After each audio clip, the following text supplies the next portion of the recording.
자, 이어서 뉴욕 현지 연결해서 자세한 내용들 알아보도록 하겠습니다. 김한희 특파원입니다. 안녕하십니까? 네, 안녕하세요. 네. 자, 뉴욕 3대 지수는 다시 한번 신고가 랠리 하는 거 아니냐. 그때 얘기했었는데 진짜 랠리를 하고 있습니다. 분위기 어땠습니까? 네, 뉴욕 주식시장이 사상 최고 행진을 이어갔습니다. 국경일인 콜럼버스 데이를 맞아 채권 시장이 열리지 않았고 그 여파로 거래량도 많지 않은 가운데 주식시장은 일제히 상승했는데요. 다우지수와 S&P 500 지수가 2거래일 연속 사상 최고 기록을 갈아치웠고 엔비디아도 마감가 기준 사상 최고치로 올라섰습니다.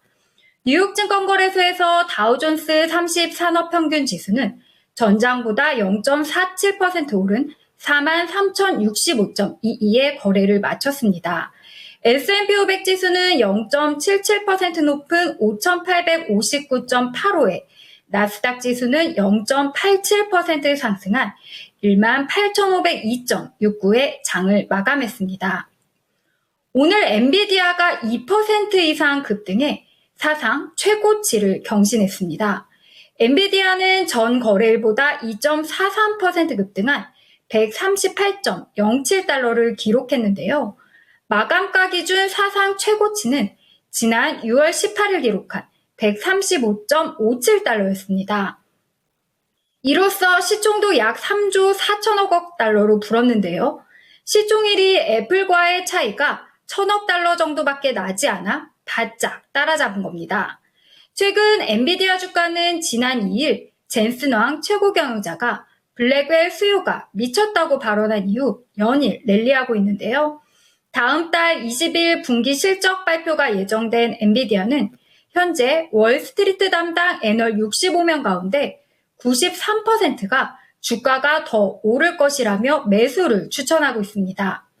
이날도 멜리우스 리서치의 벨 리치스가 매수 추천과 함께 165달러 목표 주가를 재확인했는데요. 리치스는 특히 165달러 목표 주가는 보수적인 전망이라고 단서를 달 정도로 강한 상승세를 기대했습니다. 한편 테슬라는 로보택시데이 실망감에 전거래일 8.8% 폭락세를 딛고 이날은 상승 전환에 성공했습니다. 테슬라는 0.62% 오른 채 마감했습니다. 국제유가는 지난 주말에 이어 이틀 연속 하락했는데요.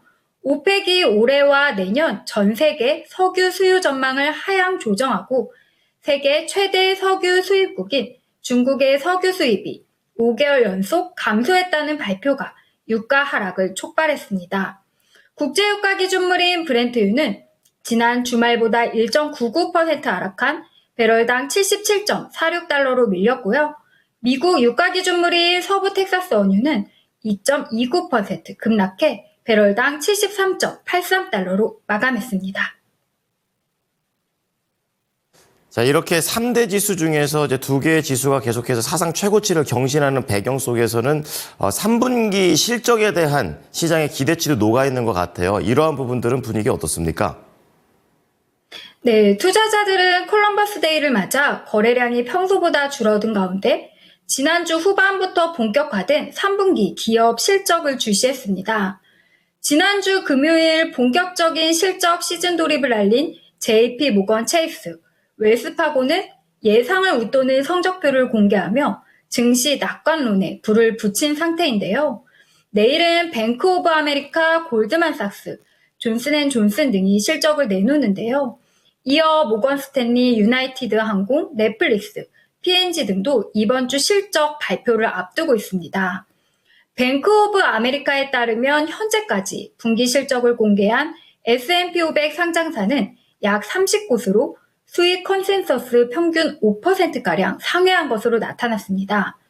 이는 지난 분기 비슷한 시점에서 3%를 기록한 것을 웃도는데요. 다만 3분기 기업 주당 순이익 증가율은 전분기에 못 미칠 것으로 내다봤습니다.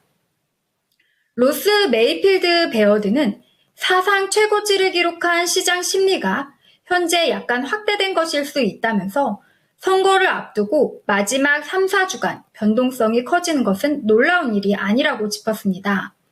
다만 금리 인하와 경제 연착륙 전망 등을 강조하면서 3개월에서 6개월 시간적 범위에서 증시 랠리를 기대하고 있음도 덧붙였습니다. 오펜하이머의 존 스툴프츠 역시 11월 대선에 따른 불확실성, 중동발 지정학적 리스크 등에도 불구하고 S&P 500 지수가 또 한 번 신고가를 갈아치웠음을 강조하면서 경제적인 회복, 건강한 기업 성장 등에 힘입어 더 상승할 여지가 있음을 시사한다고 진단했습니다. 오늘은 미국이 콜럼버스 데이로 휴일이었던 만큼 특별한 경제지표 발표는 없었는데요. 이번 주에는 미국 소매 발표 지표 공개에 초점을 맞추고 있습니다. 시장에서는 9월 소매 판매가 전월 대비 0.3% 증가할 것으로 예상하고 있는데요. 깜짝 증가한 고용에 이어 소매 판매까지 예상치를 웃돌 경우 미국 경제가 성장세를 지속할 것으로 보고 있습니다. 패드워치에 따르면 현재 연준이 11월 FOMC에서 금리를 0.25%포인트 내릴 가능성을 86.1% 반영하고 있습니다. 0.5%포인트 이하인 B컷은 여전히 0%이고요.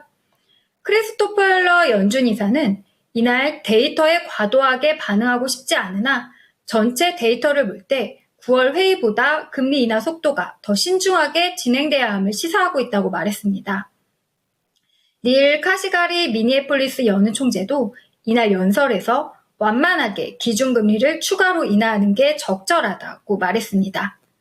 이제 내일 일정 살펴보겠습니다. 내일 경제지표로는 10월 엠파이어 스테이트 제조업 지수 발표가 예정돼 있습니다. 연준 위원 발언으로는 아드리아나 쿠글러 연준 이사 연설이 있고요. 본격적인 실적 시즌에 따라 많은 기업들의 실적이 발표됩니다. 월스트리트 터줏대감인 골드만삭스, 미국 4대 은행 가운데 한 곳인 뱅크 오브 아메리카, 시티그룹이 분기 실적을 공개합니다. 또 제약 메이저 존슨앤존슨, 미국 3대 항공사 유나이티드 항공 등이 실적을 발표합니다. 네, 계속해서 3분기 실적에 대해서 보도록 하겠습니다. 오늘 말씀 감사합니다. 네, 감사합니다. 지금까지 모닝인 뉴욕이었습니다.